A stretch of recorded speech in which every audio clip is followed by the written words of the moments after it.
Hey everybody, welcome to High Point. What a joyous day for an adventure, isn't it?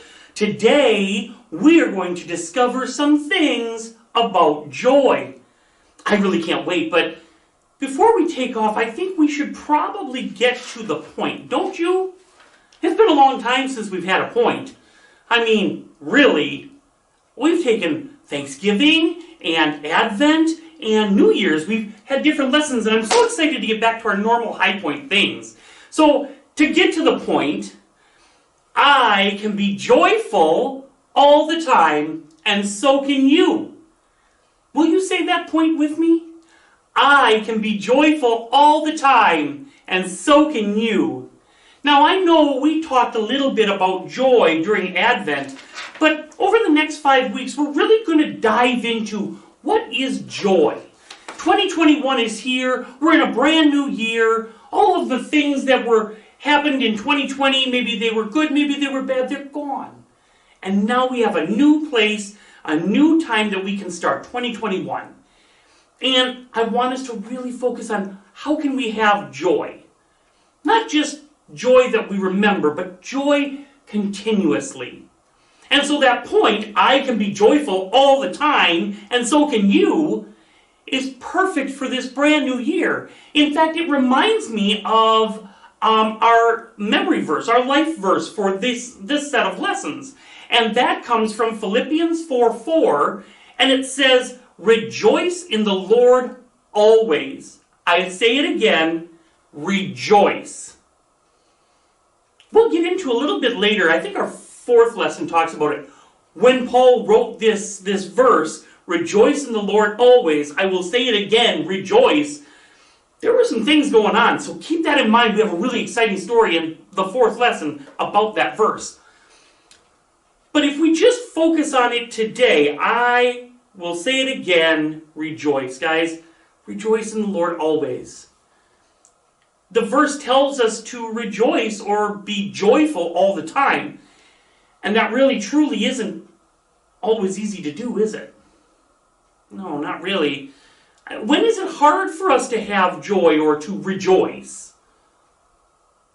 Yeah, it's hard for us to have joy when we have bad things happen in our lives. Maybe, we got a bad grade on a test and we feel terrible about it, or maybe something really bad happened. Mom or dad lost their job, or maybe somebody who we were friends with doesn't want to be friends with us anymore. There's a lot of times when bad or hard or difficult things come and we feel like it's hard to rejoice. When we have problems and troubles, we may not feel like rejoicing at all. Those things, those problems and troubles, they come to steal our joy. But true joy comes from God, and nothing, and I said this in the Advent lesson, so if you've seen that, this is a repeat. Nothing can take away our joy from us. We can have the joy of God all the time. This verse, Philippians 4:4, can remind us to think of all the good things that God has done for us. So we can be joyful and have joy about those things. What are some things that God has done for us that we can rejoice about? Yes, that's a perfect one. We just had a brand new year start. A whole new year, 2021. What else? What are some other things that God has done for us? Yes, He has made sure that we have clothes and food to eat and people that love us and homes. Wow, God has really been great to us. We have a lot of things to rejoice about, even when things go wrong. God gives us joy every day. And you know what? We give Him joy right back. Did you know that?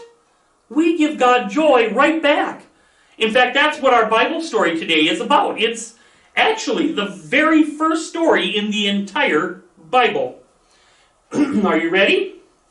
So this Bible story starts before the world was even created. There were no stars, there was no oceans, there were no people. In fact, guys, there was nothing. Nothing. Wow. But God decided He didn't want that. He wanted to change it all, and so He did. In the Bible, the book of Genesis tells us the whole story of how God made everything in just 6 days. Now, if that's not a good reason to rejoice, I really don't know what is. It's amazing. So, it's such a great story that I'm going to need a little help. As I tell this story, I'll tell you what God created on each of those 6 days. And at the end of each of those days, we're going to rejoice over what God created. We're going to rejoice by what I want you to do is, excuse me, when I put my hand up like this, I want you to jump up and down and rejoice and say, yay! Wave your hands and just show how happy you are. So we'll see how good you guys are just jumping up and like that, okay? All right. So we'll get started with day number 1. The Bible says that in the beginning God created the heavens and the earth. Guys, he just spoke and everything was made. He didn't have to build them with a hammer and nails. He just spoke and they were created. On the first day, God said, "Let there be light." And there was light. God separated the light from the darkness. Oops, sorry, I wasn't raising my hand. Light from the darkness. And what did he call the light? Do you know? Yeah, I finally heard somebody say, yes, he called it day. What did he call the darkness? Ah, yes, it's night. He called the darkness night. He saw that these were good. Let's hear it for God let's hear it for God because he created light and dark. All right, when I put my hand down, you got to stop. All right, let's go on. On the second day, God made the sky. Now, the earth had air all around it. God looked at the sky and he said that it was good. Let's hear it for the sky. Woo, you guys are really good at this. On the third day, God created the dry land. He gathered all the water into oceans and seas and rivers and streams. He made mountains and hills and valleys and islands. And then God made trees and plants to grow on the ground. God looked at the land and the sea and the plants and saw that they were good too. Let's rejoice together for God making the land, seas, and plants. Oh, good job. Let's do it again, okay? Because this is so cool. Great job. Boy, you guys might be getting tired. Whew, maybe you haven't had to have a workout yet so far this year, huh? Whew. Well, we'll have one today. On the fourth day, God created the sun and the moon and the stars to give light to the earth and to help us keep track of time. What did God make to light the day? No, he did not make street lights to light the day. You guys are so silly. What did he make to light the day? Yes, he made the sun, that's right. And what did he make to light the night? No, still not street lights. You guys are so silly. What did he really make to light up the night? When it hits your eyes like a big pizza pie, you probably don't know that. That's really old. Yeah, no, I heard you guys. It's the moon. It's the moon. That's right. God looked at what he had made and he said it was good. Are you guys glad that God made the sun, moon, and stars? You are? Me too. So let's rejoice. Woohoo! On the fifth day, God created all the birds and the water animals. So what are some kinds of birds? Yes, robins, parrots, absolutely. Airplanes are not a bird. No, airplanes are not. You guys are so silly today. It must be the new year, huh? What other kinds of birds are there? There's ostriches, yes. What other kinds of birds? Eagles, fantastic. How about some water animals? What are some water animals that God made? Yeah, I heard a bunch of you boys say sharks right away. Awesome, I love sharks. Maybe you love sharks too? What other kind of water animals? Yeah, jellyfish, absolutely. Yeah, rubber ducks are not, no, they're not a water animal. Rubber ducks are, yes, I know they go in the bathtub. I know, but that doesn't make them a water animal. You guys are so funny today. Yeah, octopuses, or is it octopi? I never know. That one's kind of confusing. Whales, crappies, and northerns, and walleyes. Huh, it's almost like we live in Minnesota. Guys, all of the ones we've named, those are just a few of all that God made that day. He made thousands and thousands of sky and water animals. He just said it, and it happened. And at the end of the day, God looked again at what he had made, and he saw that what he had made was... Oh, let's try that again. He saw that what he had made was... Yes, it was good. It almost knocked me off my feet. That was very great. It was good. And because it was good, that's something to cheer about. Let's rejoice again as we jump up and down. Woo-hoo! Moms and dads are probably going crazy by now. Okay, we'll stop. Okay. On the sixth day, though, God was extra busy. First, he made all the animals that live on the land. He made wild animals and tame animals too. What are some tame animals that live on the land? Yeah, dogs. Oh, cats. That's true, cats. Yeah, oh yes, cows. Where would we be without cows? Whew. And yep, you're right. Absolutely, horses, goats. Yeah, you guys are doing great. There must be some people who've been to the farm before. You guys have done a great job. How about you tell me right now, you're just going to shout it out. Tell me what your favorite tame animal is, okay? Are you ready? When I count to 3, you're going to just shout out your favorite tame animal. And I'll shout out mine, okay? Ready? 1, 2, 3, donkey! Oh, you guys got a lot cooler favorite tame animals than me, but it doesn't matter. I love donkeys. I just think they're awesome. So, what are some wild animals that live on land? Yep, tigers, absolutely. Lions, yes. Ooh, bears, yeah, this sounds like some kind of something from a movie. Wild lions and tigers and bears. Oh my. Anyway, what are some other ones? Yep, wolves and coyotes, absolutely. Zebras, yes. Elephants, fantastic. What about hippopotamus? I mean, they can live on land and in the water, huh? They're pretty cool.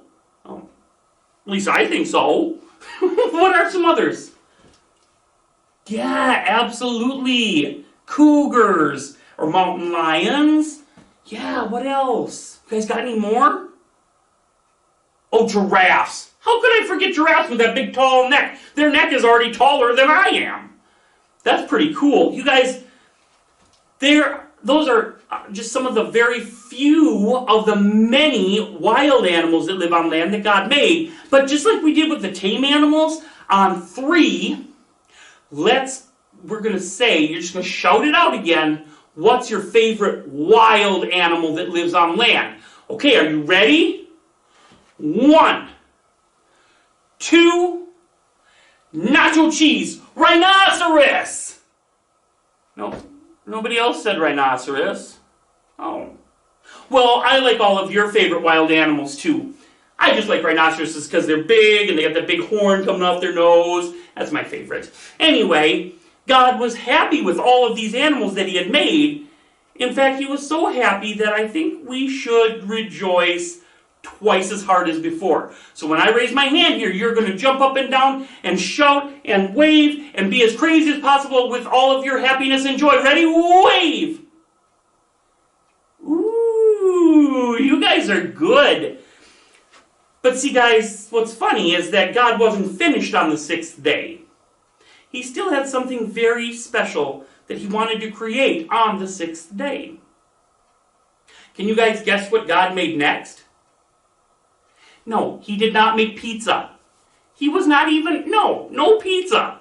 You guys, I just love when I get together with you because you're funny and you make me laugh. No, he didn't make pizza next. Does anybody know what he did make next? Yes, He made people. God made a man and a woman. And he said, these are God's words that are recorded in the book of Genesis in the Bible. He said, let us make people in our own image. Do you know what that means, guys? It means that God made us to be like him. He made us to be like him. He gave us some of his traits, some of his things that were God. He gave us those traits. He didn't do that with any of the other animals, including rhinoceroses. Guys, we're like God in at least two, I like that it says at least two very important ways. The first is that we will live forever. We were created and we were born with a soul and a spirit, and then we're going to live forever. Now, once we're born, there's a part of us that never dies, and that part, that soul, can live with God forever in heaven, or it can live in a really bad place forever instead. Yeah, it can live in hell forever. We don't want that. We want to live in heaven with God. And the second thing is that we're like God because you and I can make choices. We can choose to do good or choose to do evil. We can choose to be God's friend or we can choose to disobey God. God made people above all the other things that he had made. He made us because we're his most important creation. Let me put that a different way. But you are his most important creation. I think that deserves some extra jumping up and down and rejoicing. Yes, absolutely, you guys did a fantastic job. When God made people, he said that they would be in charge of everything. People would rule the earth. And actually, God, everything that he had made before people was already made for people. God made plants and animals so people would have food and clothes. He made water for people to drink. He made land so we would have a place to live. He made the sky and the air so we could breathe. He made the sun, the moon, the stars, all so we could have days to work and nights to rest. And I'm guessing he probably made the sun, moon, and stars also because they're just beautiful to look at. I don't know about you, but I love looking up at the night sky. It's one of my favorite things, and it always has been. Guys, God made everything for us, for people. That makes me feel really special. And I hope it makes you feel really special too. Do you know what God did next? Yeah, after God made people, he rejoiced. With everything else he had made, God had said that it was good. But after he made people, God said that his creation was very good. God was very happy with the people he had made. How does that make you feel? I mean, on the count of 3, I want you guys to show me how you really feel by rejoicing. I really want you to show me all the joy that you have knowing that you are so special to God. Are you ready? 1, 2, ice cream cone. Wow! You guys, you just showed all that joy and love. That was fantastic. See, guys, it gives me joy to know that God made everything just for you and for me. That makes me so happy. Joy really does come from God. He made everything, and he also made joy. What is really incredible, though, guys, when we talk about this, is that while God gives us true joy when we know him, we give joy right back to him. You say that again. While God gives us true joy when we know him, we give him joy right back. We give him joy right back. You and me, we were created in his image, and he loves us, and is most happy when we have a relationship with Him. I think one more time you guys should just do a little rejoicing, because God is most happy when we have a relationship with Him. Are you ready? Rejoice! Awesome! Awesome, guys. I really appreciate that. But I got to show you something here. I don't usually show people this, but that's my cell phone. Oh, there's Darth Vader on there. Woo! But that's my cell phone. And my cell phone runs on batteries. Can any of you guys tell me what happens when batteries, after they've been in something for a long time? Yeah, absolutely. They run down. Batteries run down. They get worn out. What can I do when my battery on my phone runs out so that the phone will work again? Do you know? That's right. I have to plug it in, don't I? I have to plug it into the charger. When I wait too long to plug my phone in, it stops working. And the batteries are too run down and they can't do what the phone is supposed to do. And then I have to recharge the batteries by plugging the cell phone into a power source. So, where does joy come from? That's right. God is our source of joy. But what happens to us if we go too long without spending time with God? Yeah, if we disconnect from God, who is our source of joy, if we unplug ourselves from God, our joy batteries run low. When we disconnect ourselves from God and we aren't spending time with Him, our joy batteries run really low. But how can we recharge our joy then? Yeah, you guys are so smart and so quick. We just reconnect with God. We can recharge our joy by spending time with God. And we do that, just in case you're not sure, there's lots of ways we can do that by talking to Him, reading the Bible, worshiping Him, singing praise songs, going to church. There's all sorts of ways. All of those things, and a few more, guys, they help us to plug back into the joy that God has for us.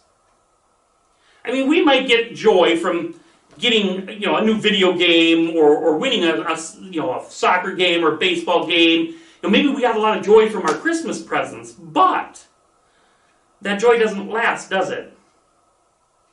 No. After we get something new and neat and it's really cool and it brings us a lot of joy, and then all of a sudden, 3 weeks later, it's like, oh yeah, that. It runs out. It doesn't last. And pretty soon we start to feel down again. We start to feel blah, unjoyful. But the joy that we get from God, it never, ever, ever runs out. All we have to do is remember to plug into that joy and spend time with God every day. Then we can know true joy all the time. In fact, that reminds me a lot of the point that we said earlier. Will you say it with me this time? All right, you ready? I can be joyful all the time, and so can you. Boy, you guys are great. God can give us this joy. He can. He can give us this joy even when things don't go our way. Yeah. Even when things go bad or sideways or wonky, even when they don't go our way, we can have joy from God, but we have to remain connected to God, who is our joy source. And right now, I think we should pray and ask God to help us remember to recharge our joy every day by spending time with Him. Will you pray with me? Okay. Dear God, thank you for all of the wonderful things you do for us. You're the one who gives us true joy. We're glad that you want to spend time with us. Help us to remember to talk to you and to read the Bible and to do things that help us build our friendship with you. We love you, Jesus. In your name we pray. Amen. Guys, I am blown away. This was an amazing trip. I love these adventures that we get to go on, and it makes me so happy, joyful, to know that God made us and wants us to be His friend. It's nice to know that we bring God joy when we spend time with Him. Really think about that. We make God joyful when we spend time with Him. That makes me feel so incredibly special that God would create me, that He's the same one that created everything, created me, and wants to spend time with me. And I hope it makes you feel so incredibly special too. Because the God who made everything, the entire universe out of nothing, made you, He created you, and it brings Him joy when you have a friendship, a relationship with Him. In fact, I think that probably, more than anything else, makes me want to, really, rejoice. I mean, that gives me a reason to want to rejoice every single day, no matter what happens. And I hope that it gives you that same desire to rejoice every day. Guys, there is a God who loves you more than you'll ever know. Jesus came here and did everything to show us His love so that we can be with Him. So I just ask right now, guys, that you would take time this week to plug in to our source of joy. Find some time to worship, whether that's singing a song or whether it's reading the Bible or whether it's talking to God. We call that prayer. Just talking to God. Maybe it's just coming to church. Whatever the case is, I just pray that you'll find a way to plug into that joy source this week and find a way to share that joy with other people that you meet. But no matter what happens, remember, never forget, you are loved so incredibly much by God and by us. I'll see you next time here at High Point, okay? Bye!